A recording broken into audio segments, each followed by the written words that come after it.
जय श्री कृष्णा। राधे राधे। सर्वप्रथम आप सभी को राधा अष्टमी की हार्दिक बधाई हो।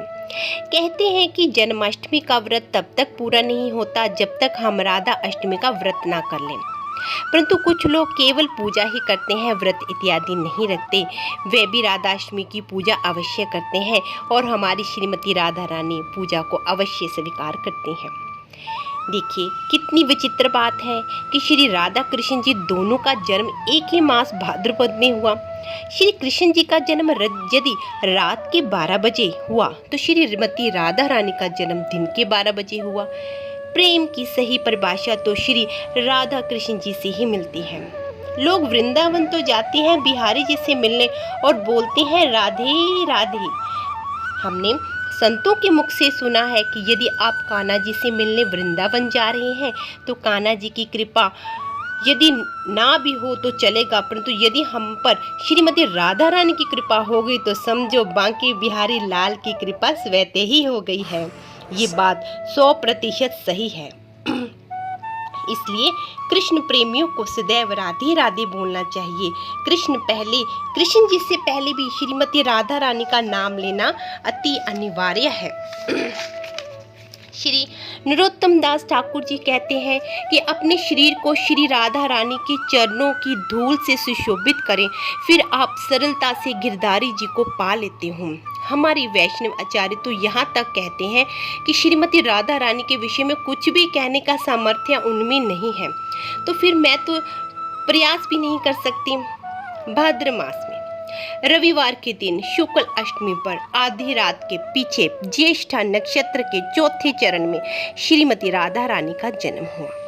इस विषय में एक सुंदर सी कथा आती है कि एक दिन महाराज वृषभानु स्नान करने यमुना नदी पर गए। आसपास का वातावरण बहुत ही शांत था। ऐसे में उन्होंने एक सुंदर दृश्य देखा। वे जिस स्थान पर खड़े थे वहां से थोड़ी दूरी पर एक स्वर्ण का कमल पुष्प तैर रहा था। उस कमल की पंखुड़ियों के बीच अत्यंत सुंदर सुकोमल बालिका सोई हुई थी। उनका वर्ण पिघले हुए सोने के समान सुवर्ण था, नेत्र कमल की नाजुक पंखुड़ियों के समान थे। इस बच्ची को देखकर वृषभानु जी के हृदय में वात्सल्य भाव उत्पन्न हो गया। तभी वहां पर ब्रह्मा जी प्रकट हुए।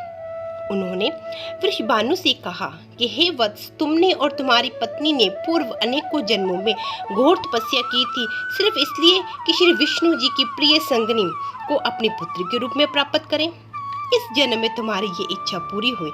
जाओ, इस बालिका को घर ले जाओ और पूर्ण स्नेह के साथ इसका लालन पालन करो। वृषभानु जी के आनंद की कोई सीमा न रही। वे उस बालिका को घर ले आए। उनकी पत्नी कीर्तिदा देवी भी बहुत ही प्रसन्न हुई।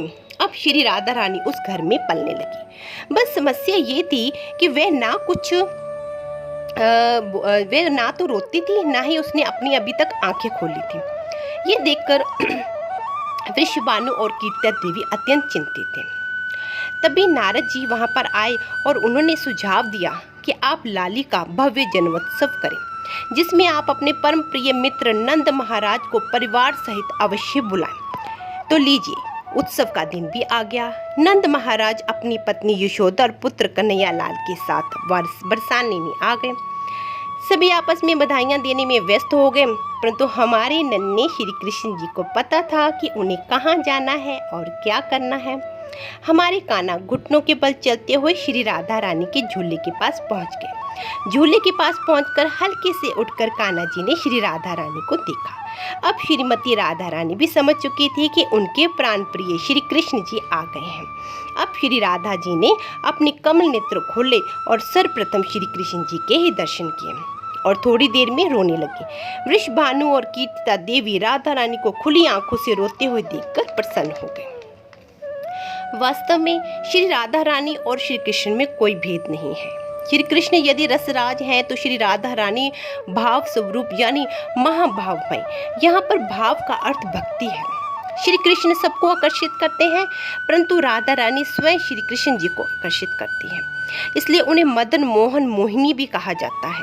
यदि हम राधा रानी के माध्यम से श्री कृष्ण जी के पास जाएंगे तो बड़ी शीघ्रता से हमें श्री कृष्ण जी की कृपा प्राप्त हो जाएगी। हरे कृष्ण महामंत्र में जो हरे शब्द है ना, वे श्री राधा रानी को ही संबोधन है, जहाँ हम श्री राधा रानी से प्रार्थना करते हैं कि वे हमें श्री कृष्ण जी की सेवा में संलग्न करें। हमारी प्यारी श्री राधा रानी को अरबी बहुत ही पसंद है, इसलिए राधा अष्टमी पर दही वाली अरबी का भोग अवश्य लगाना चाहिए। मथुरा और वृंदावन में तो राधा अष्टमी पर अरबी के अलग अलग प्रकार के पकवानों का भोग मिलता है। यहाँ तक कि अरबी की मिठाई भी बनाई जाती है और हर एक दुकान पर आपको अरबी की हर प्रकार की मिठाई और पकवान मिल जाएंगे। राधा नाम जपने से ही श्री कृष्ण जी अत्यधिक प्रसन्न हो जाते हैं। राधा के बिना श्री कृष्ण जी का नाम भी अधूरा माना जाता है। माना जाता है कि रा सुनते ही रोग मिट जाते हैं और धा सुनते ही सब बंधन छूट जाते हैं। श्री कृष्ण से मिलने की जो राह बता दे वह है राधे। जय श्री कृष्णा, राधे राधे। एक बार फिर से आप सभी को राधा अष्टमी की बहुत बहुत हार्दिक बधाई।